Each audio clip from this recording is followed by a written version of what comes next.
और इसको इस तरह से इस पे डाला तो हमें जो पैटर्न हैं उनके अंदर आपको सेम इंटेंसिटी के।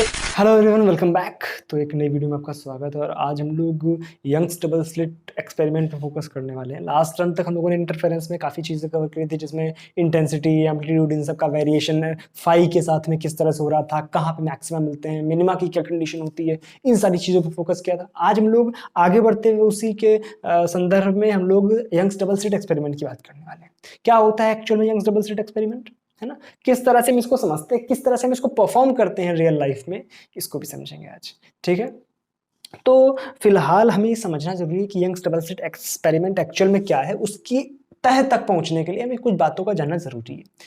सबसे पहली बात इसमें जानना हमें जरूरी है कि एक्चुअल में एक वेव फ्रंट क्या होता है। क्या चीज? Wave front. Wave front actual में क्या होता है?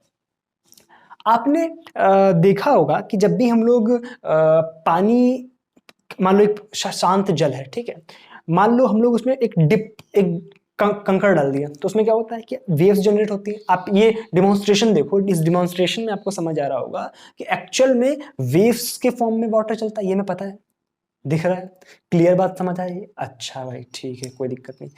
अब इसमें ये जो हमारे पास, ध्यान से देखो, इधर आ जाओ, इधर आ जाओ, देखो ध्यान से। मान लो ये सेंटर था जहां से वेव्स जनरेट हो रही थी, ठीक है, और इस तरह से वेव्स बाहर चलती है ना, कुछ इस तरह से, है ना, इस तरह से चलती है, कुछ इस तरह से, है ना। आप इसको सिंपल एक 1D में देखो, अगर 2D में देखो अगर, ठीक है, तो किस तरह से दिखता है कि एक्चुअल में ये जो चीजें होती हैं, ये चीजें अगर प्रैक्टिकली बात करिए तो यही एक वेव फ्रंट होता है। किस तरह से? ये मान लो आप इसी को ऐसे समझ लो, इसे काट दो, इसी को ऐसे काट दो, ऐसे करके काट दो, तो एक्चुअल में क्या बना? ये एक वेव फ्रंट बना, यही आगे तो चल रहा है, एक वेव ही तो ये आगे चल रही है। फिजिकल अगर सिग्निफिकेंस देखा जाए तो वेव फ्रंट का यही होता है, कुछ नया नहीं वेव फ्रंट। ठीक है ना। तो वेव फ्रंट सिंपल क्या है कि एक वेव का वो पार्ट जिसमें सारे के सारे पार्टिकल सेम फेज में होते हैं। आपकी फिजिक्स की डेफिनेशन ही होगी कि उसमें भाई अगर आप देखो तो इस वाले वेव के लिए क्या होगा, यहां के सारे पार्टिकल्स सेम फेज में होंगे। तो सेम फेज में होगा क्या मतलब है, जो उनका भाई यहां से चले तो जितनी दूरी यहां वाले पार्टिकल, ऐसे समझो उसको, अगर हम ऊपर से देखें तो कुछ इस तरह का दिखेगा, है ना। लाइट कैसे चलती है? लाइट तो ऐसे चलती है,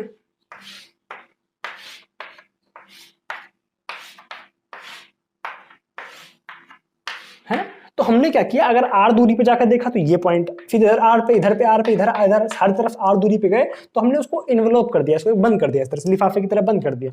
तो क्या होगा, यहाँ के सारे पार्टिकल्स जो होंगे उनका जो फेज होगा वो सेम होगा, यहाँ से डिस्टेंस सबकी सेम है और ये जो है कांस्टेंट आपका फेज डिफरेंस सबके बीच में प्रोड्यूस कर रहा है। तो यहाँ इनके बीच में फेज डिफरेंस क्या होगा? जीरो, कुछ भी फेज डिफरेंस नहीं होगा। यहाँ पे सारे जो होंगे सेम फेज में होंगे। तो इसी फ्रंट को बोलते हैं हम लोग वेव फ्रंट, इसी सरफेस को बोलते हैं हम लोग वेव फ्रंट। ये एक टर्म है सिर्फ, है ना।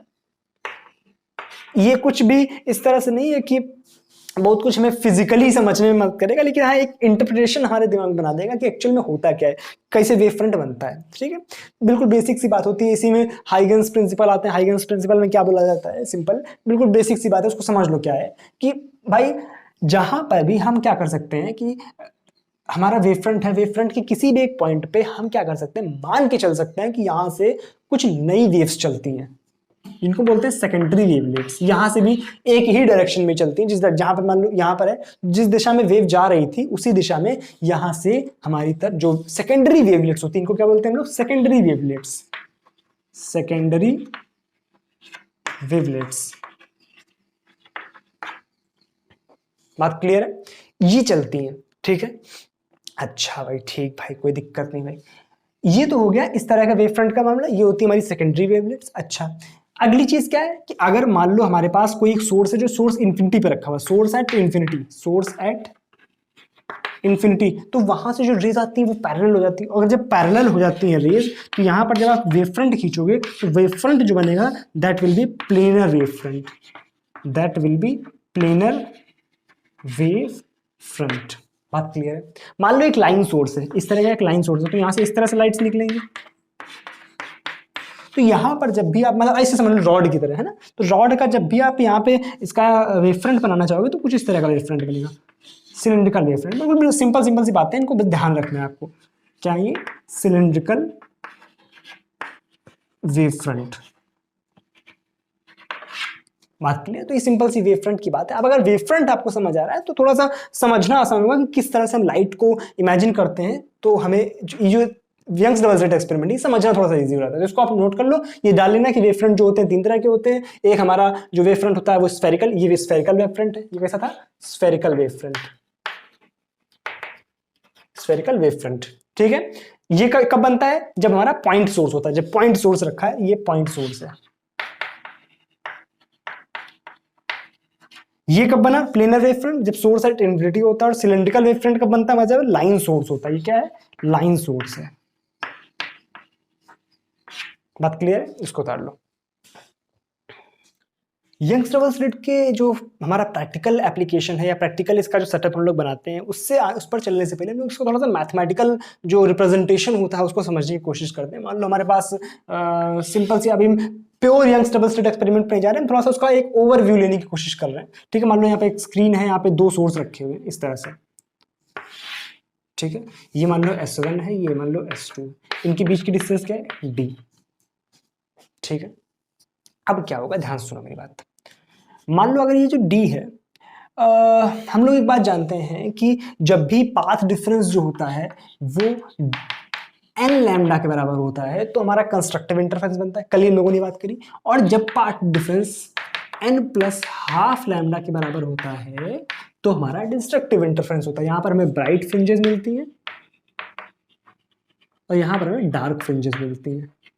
ये बात पता है अपने को, ठीक है।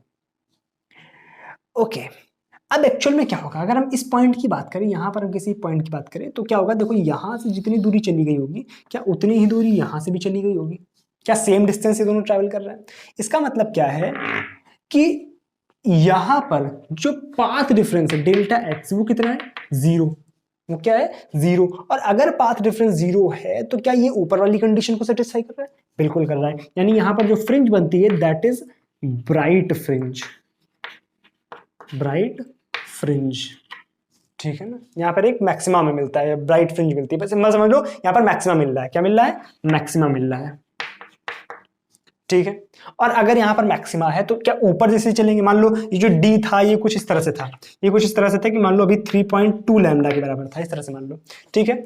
तो क्या एक बात हमें पता है कि अगर यहाँ पर 0 है, यहाँ पर 0 है, तो जैसे हम ऊपर चलेंगे तो कोई लैम्डा आएगा, फिर 2 लैम्डा आएगा। अच्छा, मैक्सिमम कहाँ तक जाएगा? ये मैक्सिमम कहाँ तक जाएगा? इनफिनिट। भाई बोलने का मतलब क्या है, देखो ध्यान से। मान लो अगर एक ये पॉइंट है, कि ये पॉइंट है, ठीक है, समझने की कोशिश करना। इनके बीच की दूरी D है, तो अगर हम यहां पर बात करें इस पॉइंट पर, तो ये दूरी सेम होगी, तो यहां पर तो पाथ डिफरेंस 0 होगा। लेकिन अगर मान लो इस पॉइंट की बात करें, कहां? इस पॉइंट की बात करें, तो यहां से ये दूरी से जब हम ये दूरी घटाएंगे, ध्यान से देखना, ये दूरी से ये दूरी घटाएंगे तो हमें ये दूरी मिलेगी, यानी यहाँ पर पाथ डिफरेंस होगा delta X equal to D होगा। यानी कहां पर? जब हम बिल्कुल इसके सीधे चलते जाएंगे, सीधे चलने का मतलब क्या? हम इन्फिनिटी पे जा रहे हैं। इन्फिनिटी पाथ डिफरेंस हमें क्या मिलेगा? इन्फिनिटी पाथ डिफरेंस हमें क्या मिलेगा? यानी D के बराबर। और D हमने यहाँ क्या माना? 3.2 लैम्डा, तो इन्फिनिटी पर कहीं पर हमें 3.2 लैम्डा मिलेगा, 3.2 लैम्डा मिलेगा। यानी उसके नीचे क्या होगा हमारे पास? 3 लैम्डा। और फिर क्या है? 2 लैम्डा, लैम्डा 0। सिमिलरली नीचे क्या होगा? लैम्डा, 2 लैम्डा, 3 लैम्डा, फिर सबसे नीचे क्या होगा? इन्फिनिटी पे 3.2 लैम्डा। अच्छा, हमने बोल दिया इस पे कि मान लो नंबर ऑफ मैक्सिमा कितना बन रहा है, नंबर ऑफ मैक्सिमा, तो क्या होगा? गिनो, 1 2 3 4, ऊपर कोई है नहीं है, 5 6 7, नीचे कुछ नहीं है। यानी मैक्सिमा कितने मिल गए यहाँ पर हमें? 7। मिनिमा गिनो, मिनिमा गिनो। यहाँ पर क्या होगा? Lambda by 2। यहाँ पर क्या होगा? 3 लैम्डा बाई 2। यहाँ पर क्या होगा? 5 लैम्डा बाई 2। यहाँ पर क्या होगा? 7 लैम्डा बाई 2। नहीं नहीं, क्यों? कि ये तो 3.2 लैम्डा पे ही रुक गया, 3.5 आने की जरूरत ही नहीं, यानी बस यही, इसके बाद में कोई मिनिमा नहीं मिलेगा। इधर आ जाओ, यहाँ हमारा 0 था, फिर लैम्डा बाई 2, फिर ये 3 लैम्डा बाई 2, फिर 5 लैम्डा बाई 2, फिर 7, फिर से नहीं, ठीक है। तो हमें मिनिमा कितने मिलना है? मिनिमा कितने मिलना है? मिनिमा कितने मिलना है? देखो ध्यान से, 1 2 3 4 5 6, भाई lambda by 2 he, 3 lambda by 2, 5 lambda by 2, 3 हो गए, फिर lambda by 2, 3 lambda by 2, 5 lambda by 3, 3 6 हो गए। तो मैक्सिमा 7 मिल रहे हैं, मिनिमा 6 मिल रहे हैं। लेकिन अगर सपोज दैट मैंने इसको 3.2 की जगह 3.7 कर देता, 3.7 कर देता, तो अब यहाँ पर क्या हो जाता? 3.7, चलो इधर कर लेते हैं, 3.7 होता है बाद वाले केस में। अगर 3.7 होता है तो यानी यहाँ पर इसके बाद में 3 के बाद में 3.5 भी मिलता, और सिमिलरली नीचे भी हमें 3.5 भी मिलता। यानी अब जो होते हैं यहाँ पे 2 मिनिमा बढ़ जाते, तो यहाँ पर जो नंबर ऑफ मिनिमा है वो 6 से बढ़ करके 8 हो जाता, 6 से बढ़ करके 8 हो जाता। क्या बात क्लियर है? तो एक बिल्कुल बेसिक सी बात है, हमें किस तरह से मैक्सिमा मिनिमा मिलते हैं, किस तरह से क्या क्या हम केस समझते हैं। बात क्लियर है आप तक? अच्छा भाई, ठीक भाई, कोई दिक्कत नहीं भाई। ओके, मान लो मैंने क्या बोला कि ये सारी डाटा छोड़ो, ये सारा डाटा छोड़ो। मान लो मैंने बोल दिया कि ये लैम्डा लैम्डा कुछ भी नहीं पता। मान लो मैं डी भी नहीं पता कितना है, ठीक है। हमसे बोला गया कि किसी एक y दूरी पर हमें कुछ मिल रहा है मैक्सिमम मिनिमा, ठीक है। तो इस y का मान लो मैं यहाँ पर कुछ भी मान लो मैक्सिमम मिल रहा है। यहाँ पर क्या मिल रहा है? किसी एक y पर हमें मैक्सिमम मिल रहा है, nth मैक्सिमा। क्या मिल रहा है? nth मैक्सिमा, ठीक है। किसी y दूरी पर हमें nth मैक्सिमा मिल रहा है, तो बताओ वो y कितना होगा n के टर्म्स में, ठीक है ना। हमें पता है कि ये जो दूरी दी गई है ये d है, और ये यहां से यहां तक की दूरी ये कैपिटल D है, ये कैपिटल D है। अच्छा भाई, ठीक भाई, कोई दिक्कत नहीं भाई। तो हम करेंगे क्या, देखो ध्यान से। सबसे पहली बात, इसको यहां से मिलाओ, दूसरा फिगर बना लिया जाएगा। दूसरा फिगर बना लेते हैं, थोड़ा सा क्लियरिटी आएगी। इसको आप उतार लो, मैक्सिमम मिनिमम वाली कंडीशंस। दूसरा फिगर फिर से बना लेते हैं, देखो ध्यान से।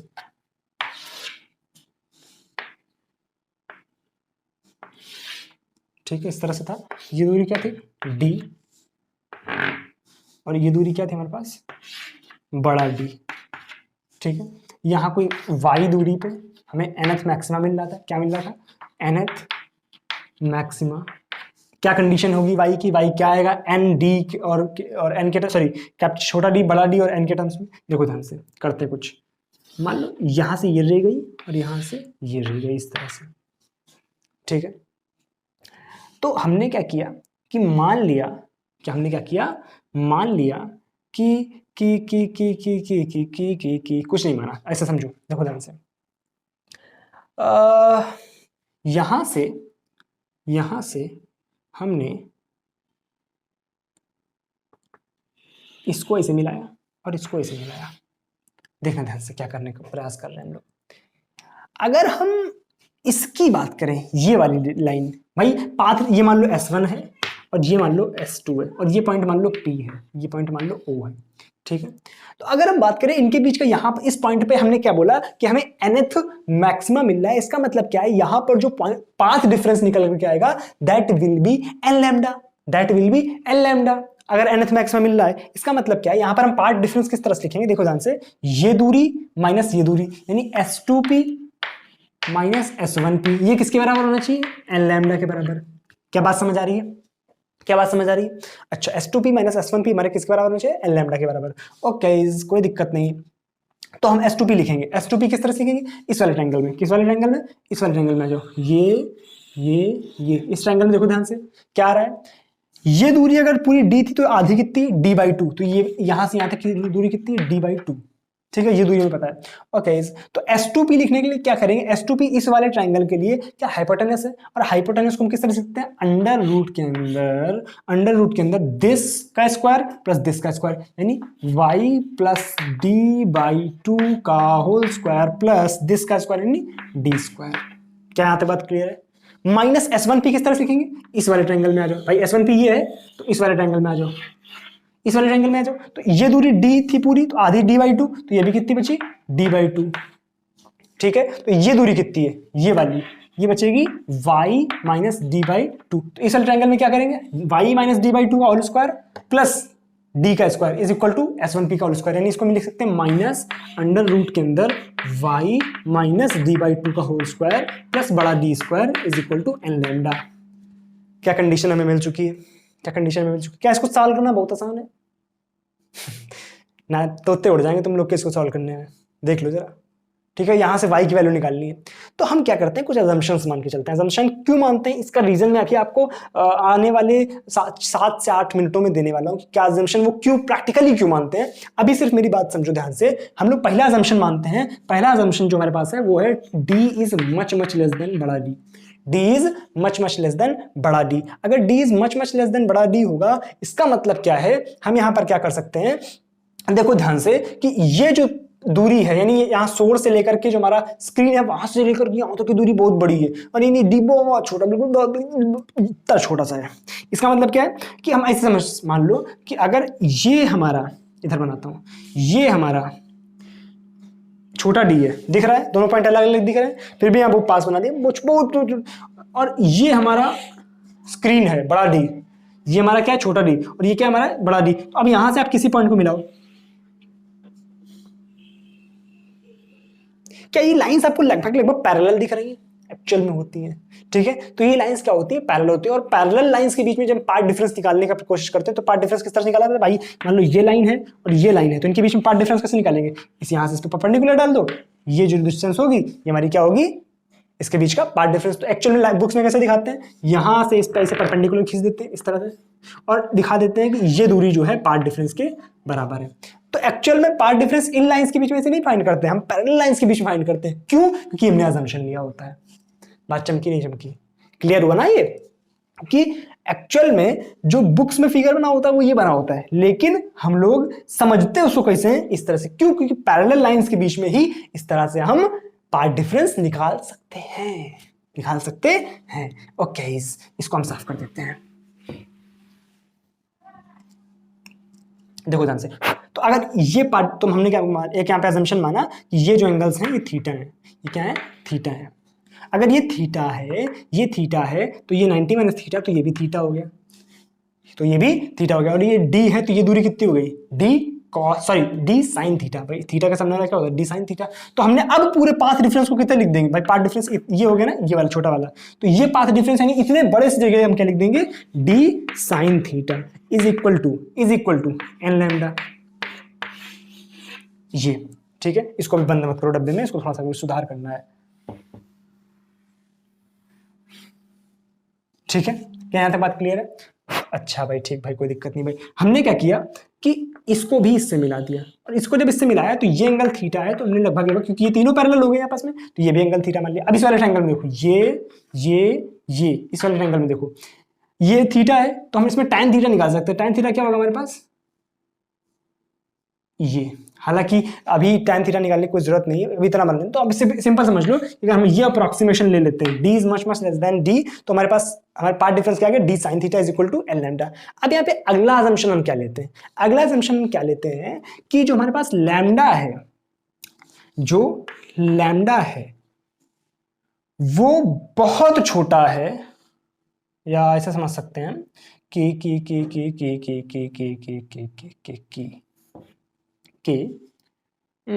थीटा स्मॉल है। ये असम्पशन हम एक लेके चलते हैं। ये असम्पशन क्यों लेते हैं, इसका रीजन भी प्रैक्टिकल के साथ साथ आपको मिलने वाला है, अभी मैं बताऊंगा थीटा स्मॉल क्यों लेते हैं, ठीक है।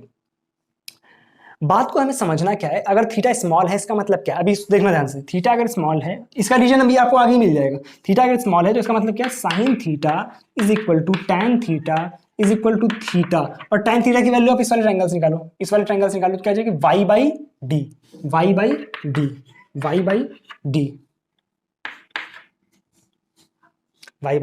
डी। क्या यहां तक बात क्लियर है? इसका मतलब क्या है कि आप यहां से देखो, ध्यान से लिखो, यहां पे लगाओ, तो क्या आ जाएगा, dy by D is equal to L lambda, dy by D is equal to L lambda. तो y की वैल्यू क्या आ गई, यहां से y की वैल्यू आ गई D N lambda D by छोटा डी, ये आ गई y की वैल्यू, अच्छा एक बात ध्यान समझना मेरी बात, जो अभी मैंने इस असम्पशन के बारे में बताया कि sine theta is equal to अगर y बाई डी बन रहा है, तो y की वैल्यू क्या हमारे पास, L lambda D by D, इसमें जब बड़ा डी रखेंगे वहां पर y की वैल्यू रखेंगे जाकर पुट करके, तो क्या बचेगा, एन लैम्डा बाई डी। तो अगर थीटा स्मॉल है, इसका मतलब यहाँ पे हमें कंडीशन मिलेगी कि लैम्डा जो होगा वो डी से बहुत बहुत छोटा होगा, यानी लैम्डा, इसी कंडीशन का दूसरा रूप क्या बन सकता है कि लैम्डा जो है डी से बहुत छोटा, और एक्चुअल में ये भी होता है, इसी मैं बोला था कि आपको ये समझ आ जाएगा अभी कि लैम्डा जो होता है वो याद करो हम लोग कितना लेते हैं, वो हम लोग लेते हैं कि जो विजिबल लाइट के लिए, विजिबल लाइट के लिए क्या होता है हमारा 3900 के आसपास से हमारा 7800 एंगस्ट्रॉम के आसपास, एंगस्ट्रॉम में। और डी हम क्या लेते हैं, जो ये वाला स्मॉल डी लेते हैं, ये लगभग हम लोग 0.1 mm ऐसे में लेते हैं। तो एमएम में और एंगस्ट्रॉम में तो आपका वही 3-4 घातों का फर्क पड़ जाता है, 10 टू पावर -3-4 का फर्क पड़ जाता है।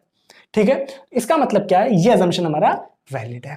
क्या बात समझ आई? तो जहां पर हम इतना बड़ा सा एक्सप्रेशन लिख रहे थे वहां पर उसकी जगह हमने छोटा सा एक्सप्रेशन लिख के वी वाई हमने आराम से फाइंड कर लिया। इसका वाई सोचो यहां से वाई निकालना होता तो प्राण निकल जाते, लेकिन यहां से हम इजिली निकाल सकते हैं। तो ये कंडीशन किसकी बनी? मैक्सिमा की कंडीशन बनी। ये किसकी कंडीशन बनी? मैक्सिमा की कंडीशन बनी। अगर मिनिमा के लिए बोला गया होता हमसे तो मिनिमा के लिए क्या करते, एन लैम्डा की जगह एन प्लस हाफ कर देते। तो मिनिमा के लिए कंडीशन क्या बन जाएगी मेरे पास? मिनिमा के लिए जो कंडीशन बन जाएगी वो बन जाएगी y is equal to N plus half D lambda D by D. क्या बात क्लियर है? ये हो गया मैक्सिमा के लिए और ये हो गया मिनिमा के लिए। यानी हमारे मैक्सिमा कहां पर मिलते हैं? अगर मैक्सिमा की बात करी जाए तो मैक्सिमा कहां पर मिलता है? पहला मैक्सिमा 0 पर, दूसरा लैम्डा डी बाई डी पर, यहां से इतनी वाह, यहां से इतनी दूरी पर। ठीक है, तो डी लैम्डा बाई डी। दूसरा मैक्सिमा कहां बनता है? 2 लैम्डा डी बाई डी। ठीक है, इस तरह से मिनिमा कहां बनते हैं? पहला मिनिमा कहां बनता है? एन की वैल्यू 0 रखोगे, एन की वैल्यू 0 रखोगे तो क्या हो जाएगा? Lambda D by 2d, lambda D by 2d। तीसरा क्या जाएगा? 3 लैम्डा, सॉरी दूसरा आ जाएगा 3 lambda D by 2d and so on. क्या यहां तक बात क्लियर है? इस तरह से हम लोग निकालते हैं मैक्सिमाज एंड मिनिमाज की पोजीशन। अब मान लो हमसे बोल दिया जाए कि दो मैक्सिमाज या दो मिनिमाज के बीच की डिस्टेंस कितनी है? देखो ध्यान से, दो मैक्सिमाज या दो मिनिमाज के बीच की डिस्टेंस कितनी है? आप इससे इसको घटाओ, 2 लैम्डा डी बाई डी से लैम्डा डी बाई डी घटाओ, क्या बचेगा? Lambda D by D, lambda D by D. 3/2 lambda से ये आपका sorry 3 lambda D by 2d से लैम्डा डी बाई 2d घटाओ, क्या बचेगा? 2 लैम्डा डी बाई 2d। तो यहाँ 2 से 2 कैंसिल हो जाएगा, बचेगा क्या? Lambda D by D. फिर से ये बचेगा। और यही तो है भाई, दो मैक्सिमास के बीच की डिस्टेंस देखो या दो मिनिमास के बीच की डिस्टेंस देखो, क्या वही फ्रिंज की विड्थ होगी? तो इसको हम जानते हैं फ्रिंज विड्थ बीटा के नाम से। यह होती है हमारे पास, आगे चल के हम क्या बोलते हैं? Fringe width. अभी हम लोग एक्चुअल सेटअप देख रहे हैं, अभी हम लोग एक्चुअल सेटअप देखने वाले हैं किसका? यंग्स डबल स्लिट एक्सपेरिमेंट का। ये लेकिन उसकी बेसिक मैथमेटिक्स है जो हम इसको समझते हैं। क्या यहां तक बात क्लियर है? अब हम लोग थोड़ी सी नजर डालते हैं यंग्स डबल स्लिट एक्सपेरिमेंट के बिल्कुल एक्चुअल सेटअप पे कि वहां पर होता क्या, ये सोर्सेस किस तरह से होते हैं, किस तरह से वेव्स काम करती हैं, इस सब पे हम लोग थोड़ी सी नजर डालते हैं। ठीक है, इसको आप उतार लो। अब हम actual Young's double slit experiment की बात करते हैं, जहां पे क्या सेटअप होता है हमारा। क्या चीज? Young's double slit experiment.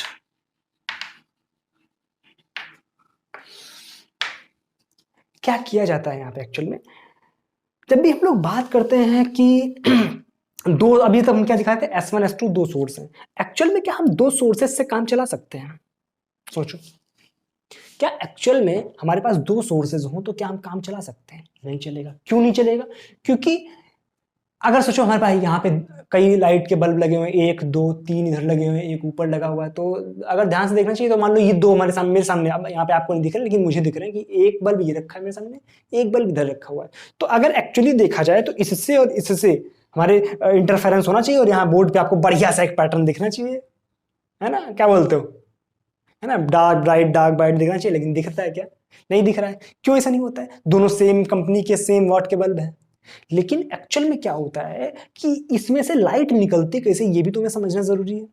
जब भी आपने देखा है कि इसमें जो गैसेस होती हैं उसका एक्साइटेशन होता है और जब वो हायर लेवल में जाती है वहां पे वो 10⁻⁸ सेकंड तक रुकती है। आपने पढ़ा होगा एटॉमिक स्ट्रक्चर में कि वो वहां पे जो हमारे पास इलेक्ट्रॉन्स होते हैं वो एनर्जी की वजह से, जो हम लाइट की एनर्जी देते हैं उसकी वजह से एक्साइट होकर के अपर एनर्जी लेवल पे जाते हैं और वहाँ पे 10⁻⁸ सेकंड, वो छोटी सी ड्यूरेशन होती है, वहाँ पे रुक करके वो वापस आता है। और जब वापस आते हैं तो वो फोटॉन्स को इमिट करते हैं जो कि हमारी लाइट की फॉर्म में हमारे पास आते हैं।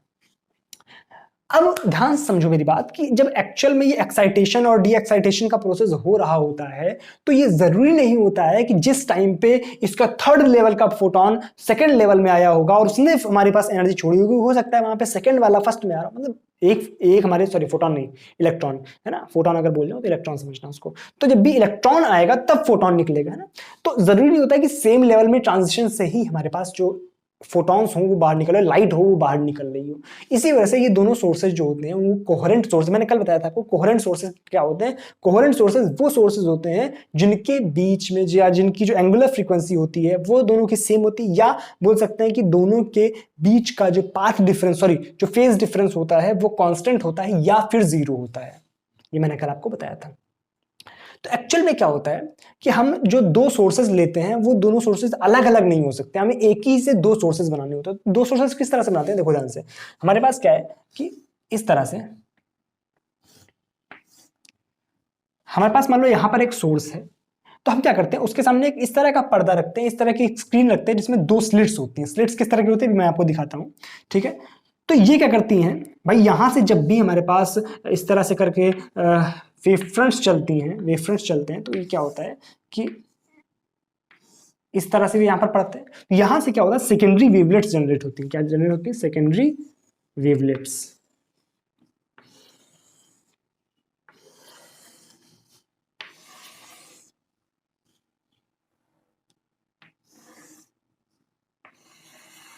यहां से निकली, क्या इससे भी निकलेंगी?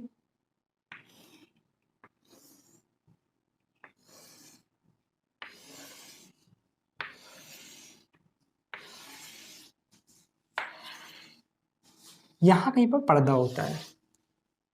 अब देखो ध्यान से एक्चुअल में हो क्या रहा है, लहरों की तरह समझो इसको, लहरों से डर कर नौका पार नहीं होती और हमारे केस में कुछ भी हार नहीं होती। बेकार बन गया, देखो अच्छा। एक्चुअल में क्या होता है कि ये मैंने क्या दिखाया हुआ है इसको समझने का प्रयास करो। आपने लहरें मैंने आपको दिखाई, फिर से देखो लहरों में क्या होता है कि एक्चुअल में ऊपर जाती है फिर नीचे आती है, फिर ऊपर जाती है फिर नीचे आती है। क्या एक्चुअल में यही हो रहा है? ध्यान देख, ध्यान देख, समझ आया कि एक्चुअल में क्या होता है कि पहले ऊपर गई फिर नीचे आई, फिर ऊपर गई फिर नीचे आई। यहां पर जो मैंने लाइंस दिखाई हैं ये ऊपर आने का सिंबल है, ये ऊपर आने का सिंबल है। इसका मतलब क्या है, ये अगर दो इस तरह की लाइंस बनी हुई है मेरे पास, इसका मतलब है यहां से ये ऊपर है फिर यानी बीच में कहीं पर नीचे गई होगी। बीच यहां मैंने इसको मैं डॉटेड से दिखाने का प्रयास करता हूं। वाओ क्या कैच थी, ठीक है। ये डॉटेड से दिखाने का मैंने प्रयास किया कि यहां पर ऊपर फिर नीचे फिर ऊपर फिर नीचे, यानी हर दो डार्क के बीच में एक डॉटेड अज्यूम कर लो। यहां पे मैंने हौच पौच हो जाता है, इस तरह से मैंने इस तरह का एक फिगर बनाया हुआ है। तो एक्चुअल में क्या है कि मैंने आपको बताया कि कंस्ट्रक्टिव इंटरफेरेंस कब होता है, जब क्रस्ट से क्रस्ट मिलता है, यानी ऊपर वाले से ऊपर वाला ही मिलता है, तब हमारे पास क्या होता है कंस्ट्रक्टिव, और ऊपर वाले से नीचे वाला मिल जाता है तो डिस्ट्रक्टिव इंटरफेरेंस। यानी ध्यान देखो ध्यान देखो ध्यान देखो ध्यान देखो, अगर अपन बात करें तो इस पॉइंट पर ध्यान रखना, इस पॉइंट को, इस पॉइंट पर क्या क्रस्ट से क्रस्ट ही मिल रहा है? बिल्कुल मिल रहा है, क्योंकि मैंने यहाँ पे ट्रफ दिखाया ही नहीं। ट्रफ आप अज्यूम करें अपने मन से बीच में, ठीक है। फिर इसके बाद ध्यान देखो, क्या यहां पर भी क्रस्ट से क्रस्ट मिल रहा है? क्या यहां पर भी क्रस्ट से क्रस्ट मिल रहा है? क्या यहां पर भी क्रस्ट से क्रस्ट मिल रहा है? क्या यहां पर भी क्रस्ट से, मतलब यहां पे मैंने थोड़ा सा अच्छे तरीके से मुझे और बनाना चाहिए था, बिल्कुल रेगुलर पैटर्न में। तो इस तरह से आता है कि यहाँ इस तरह से आपके पास एक यहाँ पे मैक्सिमम मिलता है, फिर उसी तरह से यहाँ पे एक इस तरह से मैक्सिमम मिलता है, फिर उसी तरह से एक यहाँ पर मैक्सिमम मिलता है, फिर उनके बीच में एक मिनिमम मिलता है यहाँ पर कहीं, फिर उनके बीच में यहाँ पर मिनिमम मिलता है। इस तरह के हमें एक पैटर्न देखने को मिलता है। मैं आपको फिजिकली दिखाता हूँ क्या होता है क्या एक्चुअल में। यहाँ पे मैंने कुछ बनाने का प्रयास किया है कि स्लिट नुमा, देखो ध्यान से, इसमें आपको दिख रहा होगा एक पेपर है। इस पेपर को मैंने एक कार्डबोर्ड का एक फ्रेम नुमा कुछ बनाया, उसके ऊपर मैंने सेलो टेप से इसको इस तरह से चिपका दिया हुआ है, ठीक है। और ये जो पेपर है इस पर मैंने पहले से ही दो स्लिट्स काट के रखी हुई हैं। देखो ध्यान से, अगर आपको दिख रहा हो ध्यान से, मैं कैमरे में दिखाने का प्रयास करता हूँ कि ये आपको दिख रहा होगा कि ये दो स्लिट्स हैं, ये दो स्लिट्स दिख रही होंगी। मैंने बहुत पास पास बारीक काटने की कोशिश करी है, ठीक है, दिख रहा होगा आपको। तो एक्चुअल में क्या है दिख गया ना। तो एक्चुअल में क्या है, ये दो स्लिट्स का हालांकि बहुत अच्छी तरह से काम नहीं करेंगे, लेकिन कुछ एक काम चलातू हम सेटअप बनाने का प्रयास कर रहे हैं यहाँ पर, तो वो हमारा कारगर हो गया। और फिर मैंने क्या किया कि इस लेजर टॉर्च से, ये जो हमारे पास लेजर टॉर्च है, फिलहाल तो ये जल नहीं रही क्योंकि इसके सेलों में तो कुछ प्रॉब्लम, सुबह में एक्सपेरिमेंट करने के दौरान इसका जो, मैं चौक रख देता हूँ फिर समझाता हूँ आपको, ठीक है। तो इसके जो अस्थि पंजर थे वो सारे ढीले हो गए थे, तो मैंने इस पर काफ़ी जब काम किया तो फिर इससे ये थोड़ा काम करने लायक बन गया है। क्यों? क्योंकि मेरी ही लापरवाही रहती है जो ये इस तरह से मैं इस पर दोबारा सैज के डालता हूँ, ठीक है, बैटरी से चलता है ये। तो आपके लिए मैं इलेक्ट्रिक वाला मंगा रहा हूँ, ठीक है। ये देखो जल रहा है, दिख रहा है, दिख रहा है। तो मैंने इसको अभी यहाँ पे लाइट वाइट बंद करके मैंने वो जो रिकॉर्डिंग करी हुई है उस एक्सपेरिमेंट की वो मैं आपको दिखाता हूँ कि इस तरह से मैंने क्या किया, इसको ऐसे रखा फ्रेम के ऊपर और इसको इस तरह से इस पर डाला तो हमें उस पर पैटर्न देखने को मिलता है। एक्चुअल में भी यहाँ पे आपको समझ कम आएगा, ठीक है, इस पे समझ नहीं आएगा क्योंकि ये आपका लाइट है और इसके अलावा यहाँ पे आपका ग्रीन है, मैंने सफेद जगह पर ही करके दिखाया। तो उसकी आप अगर क्लिप देखें ध्यान से, मैं वो आपका आप स्क्रीनशॉट या उसकी फोटो आप देखिए ध्यान से, ये तो आपको दिख रहा है इसमें कि हमें डार्क ब्राइट पैटर्न दिख रहा है। और आप कंफ्यूज इस वजह से हो रहे होंगे कि आपको लग रहा होगा कि यहाँ तो हमें कांस्टेंट इंटेंसिटी मिलनी चाहिए थी, लेकिन यहाँ पे थोड़ा सा हमें अजीब सा पैटर्न देखने को मिल रहा है कि बीच में कहीं पर डार्क, बहुत ज़्यादा डार्क है, फिर उसके बाद कम ब्राइट। तो एक्चुअल में क्या है इसको समझने का प्रयास करते हैं। आ जाओ वापस, सोचो ध्यान से, हमने क्या देखा? हमने देखा कि हमें एक बहुत डार्क सा स्पॉट दिख रहा था और ऐसा तो कुछ डिफ्रैक्शन में, हालांकि हमें नहीं पता, अभी हमने बहुत अच्छे से नहीं सीखा, लेकिन लोअर क्लासेस में तो हमने डिफ्रैक्शन सीखा हुआ है। और डिफ्रैक्शन में कुछ एक बहुत डार्क सा स्पॉट दिखता है, फिर उसके बाद फिर हल्का इस तरह का स्पॉट देखने को मिलता है। लेकिन हमारे केस में तो हम इंटरफेरेंस कर रहे हैं, 2 स्लिट्स बनाई हुई हैं और उन 2 स्लिट्स की वजह से भी फिर भी हमारे पास एक डिफ्रैक्शन टाइप का पैटर्न देखने को मिल रहा है। लेकिन एक्चुअल में जब आप इसकी थोड़ी सी तह में जाएंगे तो आप देखने का प्रयास करें, जब इसी पिक्चर को या थोड़ा और अच्छे ढंग से समझने का प्रयास करें तो इसी पिक्चर को अगर आप जूम में करके देखें तो आपको दिखेगा, ध्यान देखो, आपको देखने को मिल रहा होगा कि उसी एक बड़े से स्पॉट में आपको अलग अलग फ्रिंजेस देखने को मिल रही हैं। तो एक्चुअल में जो हमें पहले दिखा था वो एक इस बात का भ्रम था कि ये इंटरफेरेंस है, लेकिन वो एक्चुअल में इंटरफेरेंस नहीं था, वो हमारे पास डिफ्रैक्शन का पैटर्न था। लेकिन इंटरफेरेंस का पैटर्न उसी के अंदर छुपा हुआ है। आपको एक मैक्सिमा के अंदर डिफरेंट आपको जो मैक्सिमाज हैं उनके अंदर आपको सेम इंटेंसिटी की, एक मैक्सिमा हमने चुना उसके अंदर सेम इंटेंसिटी के आपको मैक्सिमाज देखने को मिलेंगे। That is the interference pattern we are searching for in the Young's double slit experiment. आ जाओ, हमने क्या देखा, देखो ध्यान से, मैं इसको रख के समझाता हूं आपको। यहां पर जो हम लोग बुक्स में देखते हैं इस तरह का हमारे पास फिगर बना होता है, देखो ध्यान से, कि हमारे पास इस तरह से हमें फ्रिंजेस देखने को मिलती है कि हमारे पास सबसे पहले एक ब्राइट फ्रिंज है, फिर उसके बाद डार्क, फिर ब्राइट, फिर डार्क, फिर ब्राइट, फिर डार्क, फिर ब्राइट, फिर डार्क, फिर ब्राइट, इस तरह से।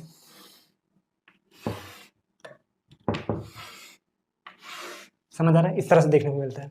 लेकिन अभी आपने क्या देखा? अभी आपने देखा कि इस तरह से आपको एक बड़ा सा मैक्सिमा दिख रहा था, फिर उसका छोटा मैक्सिमा, फिर उसका छोटा मैक्सिमा, फिर उसका छोटा मैक्सिमा, इस तरह को देखने को मिल रहा।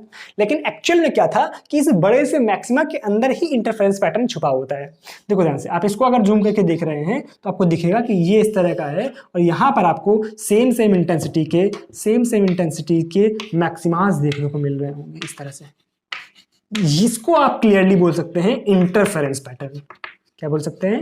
Interference pattern.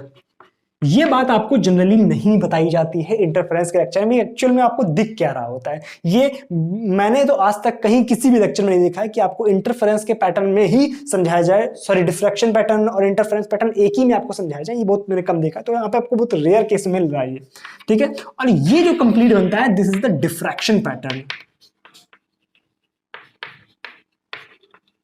Diffraction pattern. तो हमें इस एक एक्सपेरिमेंट में दो सेटअप देखने को मिलते हैं, यानी एक इंटरफेरेंस का पैटर्न और डिफ्रैक्शन का पैटर्न एक ही सेटअप में, जो कि हमारा बनता है यंग्स डबल स्लिट एक्सपेरिमेंट में। अब अभी मैं जब आपको डिफ्रैक्शन पढ़ाऊंगा थोड़ा सा बेसिक आइडिया देता हूं कि एक्चुअल में डिफ्रैक्शन क्या है, जो हम समझने वाले हैं आगे। कि डिफ्रैक्शन का होता है लाइट का मुड़ना। तो अगर हम एक सिंगल स्लिट लेते हैं तो वहां पर भी हमें कुछ पैटर्न्स देखने को मिलते हैं जो कि कुछ इस तरह से हैं। देखो ध्यान से, इनमें क्या हो रहा है, आपको एक बड़ा सा डार्क स्पॉट दिखेगा, फिर उसके बाद छोटे छोटे स्पॉट देखने को मिलने, जैसा कि आपको सबसे पहली जो मैंने तस्वीर दिखाई थी उससे कुछ मैच कर रहा है कि आपको लग रहा है अच्छा वो भी हाँ इसी तरह का पैटर्न था, तो ये भी कुछ उसी तरह का पैटर्न है। और यहाँ पर हमें कुछ एक मैक्सिमा बड़ा सा, फिर उसका छोटे मैक्सिमा मिल रहे हैं। तो एक्चुअल में ये एक स्लिट की वजह से, और जब हम 2 स्लिट की वजह से देखेंगे तो एक्चुअल में ये है कि हमें इंटरफेरेंस और डिफ्रैक्शन साथ में देखने को मिल जाता है, जो कि मैंने आपको एक्सप्लेन किया है। क्या बात समझ आई है?